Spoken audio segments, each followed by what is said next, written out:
She made the world laugh, but it took losing her fear to finally save herself and heal a broken heart. She made people laugh for a living. Whenever she stood on stage with a microphone, people forgot their worries. They laughed loudly, wiped tears from their eyes, and paid her after the show. But when Clara went home, she did not laugh. Her boyfriend, Jake, did not work. He spent his days smoking, drinking, and sleeping. Whenever Clara earned money, Jake collected it from her. If she refused, he would shout at her. Sometimes he beat her. Her best friend, Lily, always begged her to leave him. "Clara, he will never change," Lily would say. But Clara always answered softly, "He will change. He just needs time." Deep down, however, Clara was tired. One afternoon, something unexpected happened. Clara was offered the biggest job of her life. A wealthy businessman named Mr. Harrison had not laughed in years. His pregnant wife had died in a terrible house fire. He lost both his wife and unborn child on the same day. Since then, his heart had been filled with pain. He stopped smiling. He avoided people. Even his health began to fail. One day, after a long business phone call, he collapsed. His housekeeper and security guard rushed him to the hospital. After several tests, the doctor sat beside him and asked, "When did you last laugh?" Mr. Harrison could not remember. The doctor spoke gently but seriously. "Your body is weak because your heart is heavy. You must find a way to laugh again, real laughter. If not, your health will get worse." Days later, while driving home, Mr. Harrison's car broke down. As he waited for his mechanic, he decided to take a short walk. That was when he heard loud laughter coming from a small crowd. Curious, he walked closer. There was Clara, standing in the middle, acting out a funny story. The crowd laughed and clapped. For a brief second, something moved inside him. He did not laugh, but he felt something. After the show, he walked up to her. "Are you a professional comedian?" he asked. "Yes, sir," she replied confidently. He handed her his business card. "Call me." When Clara called him later, he made her an offer that left her speechless. "If you can make me truly laugh within 1 week," he said calmly, "I will pay you 2 million naira. You will stay in my house for that week." Clara almost dropped her phone. 2 million? She usually earned only 15 or 20,000 at most per show. "It is too much money," she said nervously. "It is the price of my health," he replied. When Clara told Lily, her friend was excited. "This is your chance. Your life can change." "But Jake will never allow it," Clara whispered. That night, she told Jake everything. The moment he heard the amount of money, his eyes widened. "You will go," he said quickly, "but collect part of the money first." Clara felt unsure, but she asked Mr. Harrison for an advance payment. He agreed, but warned her that she must return the money if she failed. Jake took the advance immediately and spent it within days.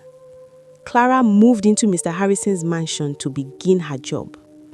Every day, she tried her best. She told her funniest jokes. She danced.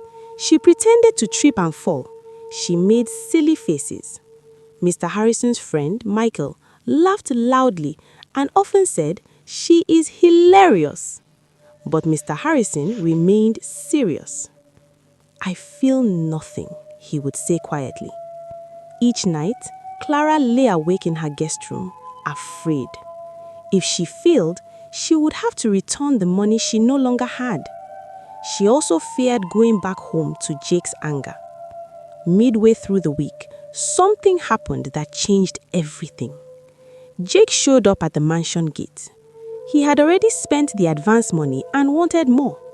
"Give me the rest," he shouted.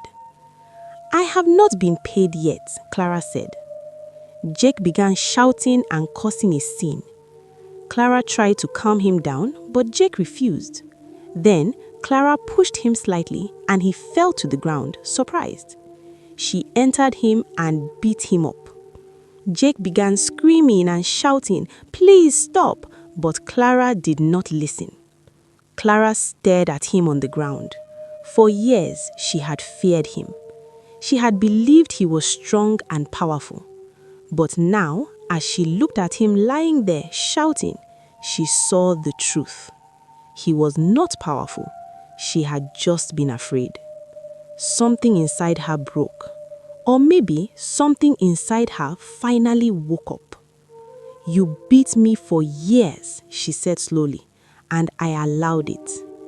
Before she could stop herself, she pushed him back and told him never to touch her again. Jake was shocked. For the first time, Clara was not afraid. Mr. Harrison and Michael rushed outside because of the noise. They saw everything. And suddenly, Mr. Harrison laughed. It started as a small chuckle. Then it grew louder. Soon he was laughing deeply, uncontrollably, bending over and holding his stomach. Everyone froze. Then, just as suddenly, his laughter turned into tears. He cried, not small tears, but heavy, shaking sobs. The laughter had opened a door he had locked for years. The pain of losing his wife and child rushed back like a storm. Clara sat beside him quietly. "My heart died that day," he whispered. Clara sat beside him quietly. "They would not want you to stop living," she said gently. "You are still here for a reason." Something changed in Mr. Harrison that day. The wall around his heart began to crack. After that moment, they talked more, not as boss and employee, but as two wounded people learning to breathe again. Slowly, Mr. Harrison started smiling. Sometimes he would remember Clara's silly joke and laugh to himself. When he returned to the hospital for a checkup, the doctor was surprised by the improvement. "Whatever you are doing," the doctor said, smiling, "keep doing it." Mr. Harrison knew the answer. He had found laughter again. When the week ended, he paid Clara the remaining balance and even offered to sponsor her education if she wished to return to school. She was overwhelmed with gratitude. But trouble was waiting at home. When Clara returned to pack her belongings, Jake was already there. "Give me the money," he demanded. "No," Clara said firmly. His face twisted with anger. In a moment of rage, he broke a bottle and struck her head from behind. She screamed and fell to the floor. He grabbed her bag and ran. Lily, who had heard shouting earlier, forced the door open and found Clara lying unconscious on the floor. She screamed for help. At the hospital, Mr. Harrison rushed there as soon as he heard. His face grew cold with anger. He contacted the police immediately. Jake was arrested that same night.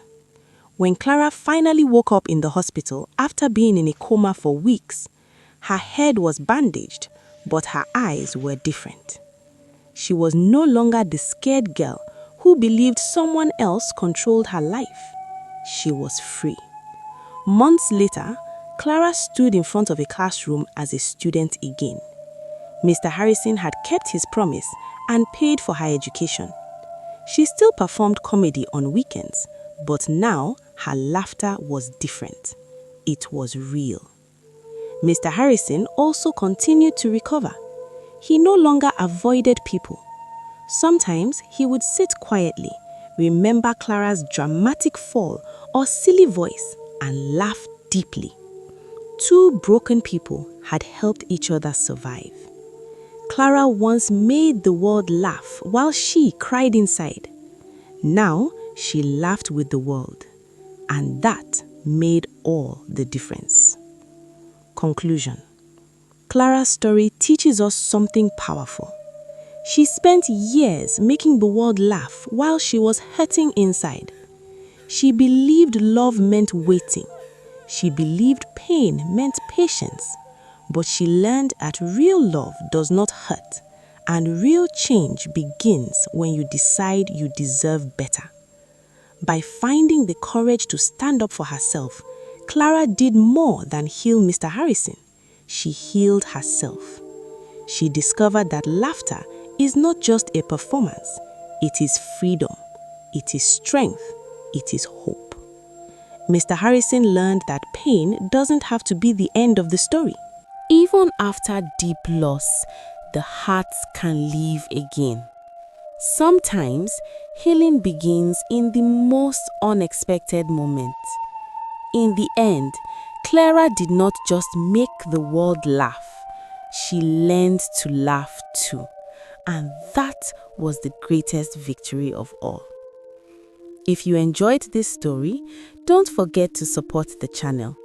Like this video, comment your favorite part, share it with someone who needs encouragement. And if you have not subscribed yet, please subscribe to this channel and turn on the notification bell so you never miss another inspiring story. Your support means everything.